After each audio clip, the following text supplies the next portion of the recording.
Hello everyone and welcome back to my channel. My name is Andy or Alteraa.Cosplay, and today I have a very special video planned because I'm being joined by my best friend.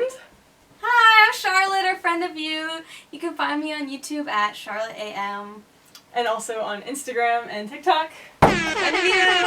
With little smiling little faces. Little faces. Make sure to go check out her YouTube channel. She has some amazing content, lots of amazing idol dances, and cosplay making content as well. Yay.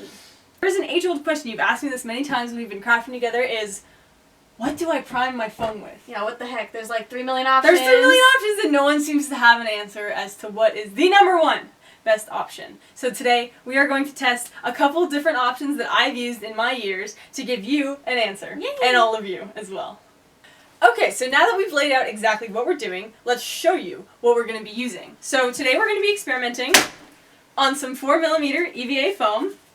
And each piece of foam has already been heat sealed, keep in mind, and we will experiment with 3 different types of paint on it after we've primed it to see what looks the best. The primers that we'll be using are, firstly, our control will have no primer, so we can see what the paint would look like with no primer underneath.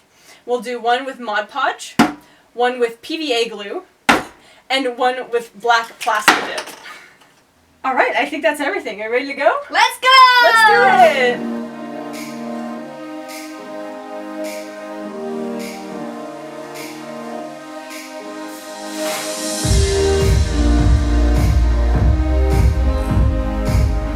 Okay, we're done with our 3 layers of primer. We got Mod Podge, PVA glue, and Plastic Dip right here. One thing that we noticed so far was the different dry times between the 3. Plastic Dip was by far the quickest. It took about a minute to dry in between each layer. Next quickest was Mod Podge, taking about 10 minutes to fully dry. And lastly, the slowest was the PVA glue, taking about 20 minutes to fully dry. As far as looks go, the PVA and the Mod Podge are pretty similar in looks, both having a very plasticky shine to them. Very glossy. And the Plastic Dip looks very... pretty Matte. much foam-like. It's super matte, yeah. Kind of already has like a metallic look to it. So we'll be painting with a metallic paint, acrylic paint, a matte acrylic paint, and also spray paint. So that we can get a feel for what type of primer works best for each type of paint.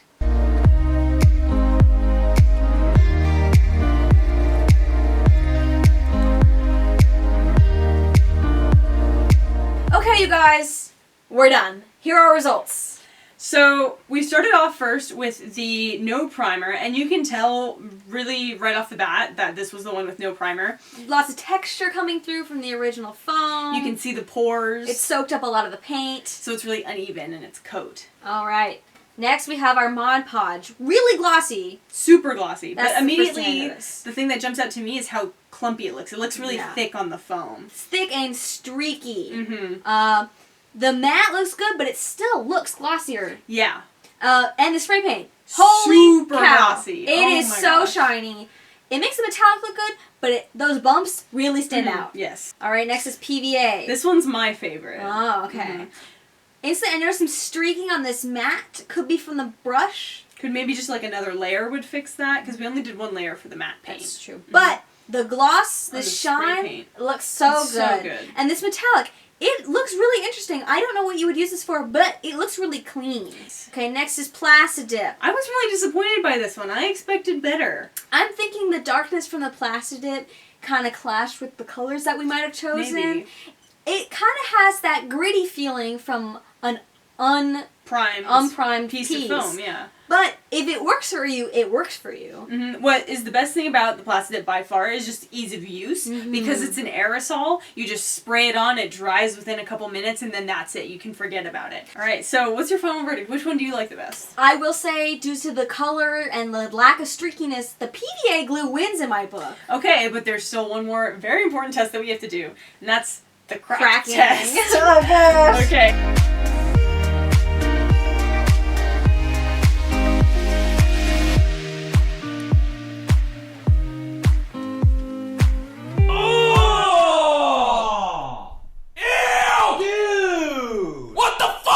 And our results are in. And this is really surprising, actually. I was not expecting these results. So, first off, we have the unprimed.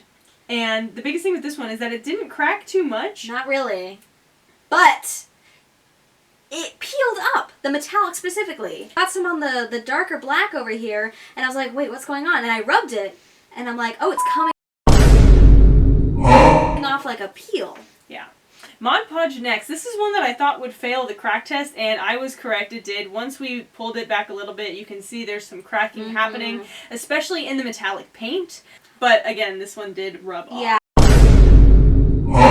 Next up was our current front runner, the PVA. It made some really obvious creases when bent like this, but it didn't crack, so that is something. Even after rubbing it, none of the paint came off, so that's a plus for this PVA. Absolutely. And next up, we have the Plastidip. This one is, I knew this one would definitely pass the flex test because I've used this before on pieces that take a lot of shifting and shaping, and I've never had it crack on me, but the peeling. This is just like the unprimed. I will say these are all, they don't have a top coat or anything, so this is without anything protecting it on the outside, which you normally would do. Yeah. Okay, so last up, I was just thinking we could go over some different applications where we would use these different types of primers. For something with the PVA, I would use this for almost everything. Props, yes. Yeah, things that aren't going to be bending, because even though the bend marks aren't as noticeable as, say, the Mod Podge, they still are noticeable. And this is an issue I had on my Vash arm, for example, right here where my arm is creasing. There's some visible cracks. Yeah. Not cracks, but more creases. Next, for the Mod Podge, I would say this would work really nicely for something super metallic because it has that extremely high shine. Super glossy. Yes. So, for example, my Ezreal gauntlet, I use something like Mod Podge would look really great on that because it's like magical girl, sparkly, metallic, you know, super bright. I'd say I've had no issues with it, but this is definitely showing me you have to be careful with your application. If you do too thin of coats, you might run into some issues with it peeling up if you're not letting it dry in between. If you're doing too thick, you're going to get some bumpiness and texture. Chunkiness, yeah. So I'd just be really careful with like cleaning your brushes before and after and making sure when you close your lid, you're not getting any crusties that fall into the paint itself. Yes. And last up for the Plastidip. It's just quick, it's easy because it's an aerosol like you said, and it comes in white and black, so depending on what your base layer is, you might want a lighter color for a lighter paint. And then lastly, there's one more thing I want to go over. Yes. And that is, they call it cosplay for a reason. Okay. Let's go over the prices of all of these. Obviously, the most cost efficient was the no primer. That one's free. Next, I would say PVA and Mod Podge are roughly the same cost-wise. I'm pretty sure this size is about, I think it's about $8 at the craft store. And then the PVA, I just bought this one, it was $6. But the Plastidip is by far the most expensive at Home Depot. That one runs anywhere from $8 to $10 a can.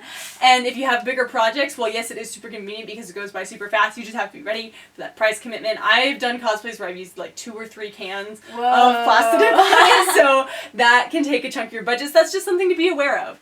And maybe now this video could help you learn that if you're doing a super huge prop that's like metallic, like my Kaisa blasters, for example, those look so good. Plastidip wasn't necessarily the best option. Maybe something like PVA would have been better if it was a little more time consuming, but the shine would be better and the cost would be lower.